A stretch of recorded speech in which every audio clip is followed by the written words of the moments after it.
వీక్షకులందరికీ శుభోదయం. నేటి ముఖ్య పంచాంగ విషయాలను పరిశీలన చేస్తే ఈరోజు జనవరి నెల 18వ తారీఖు 2024 సంవత్సరం.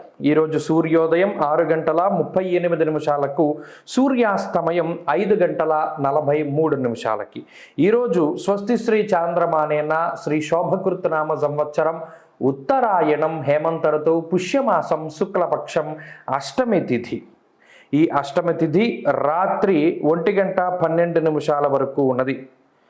అయితే రేవతి నక్షత్రమందు చంద్రుని యొక్క సంచారం ఉంటుంది.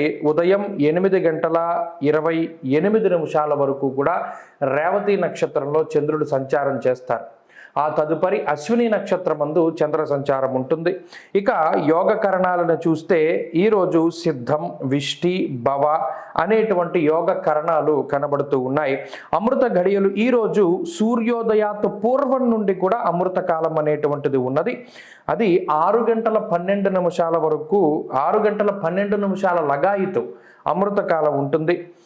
7:43 వరకు కూడా ఈ అమృతకాలం ఉంటుంది. అంటే సూర్యోదయాత్తు గురుహోర అంతా కూడా ఈ గురుహోరతోటి ఈరోజు ప్రారంభమవుతుంది. కాబట్టి ఈ రోజు అంతా ఈ సూర్యోదయం నుండి 7:43 వరకు ఆ ప్రాంతం అంతా కూడా అమృతకాలమే.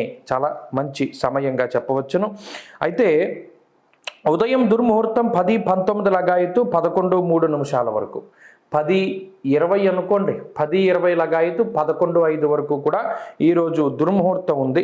అలాగే మధ్యాహ్నం 3:15 గంటల నుండి 3:30 వరకు దుర్ముహూర్తం ఉంది. ఈ రెండు సమయాల్లో ఏ పనులు కూడా చేయకూడదు, అవి నిషిద్ధము. అలాగే ఈరోజు ప్రత్యేకతల గురించి మనం పరిశీలన చేస్తే ఈరోజు శుక్రుని యొక్క సంచారమందు మార్పు జరుగుతూ ఉన్నది. మొన్న మకర సంక్రమణం, రవి సంక్రమణం చూసాం. ఈరోజు ప్రత్యేకించి ధను సంక్రమణం చేస్తున్నారు శుక్రగ్రహం. మూలా నక్షత్రం 1వ పాదంలోకి శుక్రుని యొక్క సంచారం మారినది కాబట్టి ఈరోజు లగాయితూ శుక్రుడు ఇచ్చేటువంటి ఫలితాల్లో మార్పు వస్తుంది. ఇక ఈరోజు ప్రయాణం చేయవలసి వస్తే దక్షిణ దిక్కు ప్రయాణం అనేటువంటిది ఈరోజు చేయకూడదు. ఒకవేళ దక్షిణ దిక్కుకి గనక ప్రయాణం చేయవలసి వస్తే ఒకంత తూర్పుకి ప్రయాణం చేసి దక్షిణానికి ప్రయాణం చేస్తూ ఉండడం చెప్పదగినటువంటి సూచన. ఈరోజు ఎవరైనా నవజాత శిశువులు గనక జన్మిస్తే వారు తప్పనిసరిగా శాంతి ప్రక్రియని జరిపించుకోవాలి. ఎందుకంటే ఈరోజు రాశి సంధి, నక్షత్ర సంధి ఏర్పడినటువంటి రోజు కాబట్టి రేవతి, అశ్విని నక్షత్రముల యందు పుట్టినటువంటి వారు ఎవరైనా సరే శాంతి చేయించుకుంటే వారికి ఉండేటువంటి ఇబ్బందులు తగ్గుముఖం పడతాయి. ఇక ఈరోజు వారాధిపతి అయినటువంటి గురుగ్రహం అనుకూలించేటువంటి రాశులను పరిశీలన చేస్తే మిథున రాశి, సింహరాశి, తులారాశి, ధనురాశి, మీనరాశి, ఈ 5 రాశుల వారికి కూడా ఈరోజు యోగించడానికి అవకాశం ఉన్నది.